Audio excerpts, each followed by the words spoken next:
سبحان الله والحمد لله لا إله إلا الله الله أكبر سبحان الله والحمد لله لا إله إلا الله الله أكبر سبحان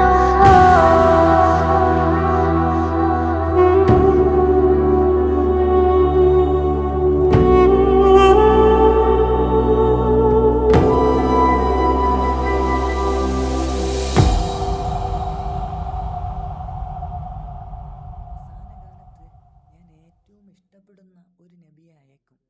ആ നബിയുടെ ഉമ്മത്ത് 2 റക്അത്ത് നിസ്കരിക്കും. അവര് ആദ്യത്തെ തക്ബീറിൽ മാത്രമേ എന്നെ ഓർക്കുകയുള്ളൂ. അത് കഴിഞ്ഞാൽ പിന്നെ ഒരു ബോധവും ഉണ്ടാവൂല.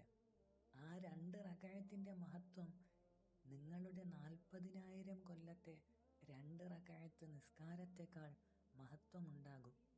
കാരണം അത് റസൂലുള്ളാന്റെ മഹത്വമാണ് എന്ന്. ശരിക്കും ആരാണ് റസൂലുള്ള? റസൂലുള്ളാക്ക് അള്ളാഹു കൊടുത്ത മഹത്വം എത്രയായിരിക്കും?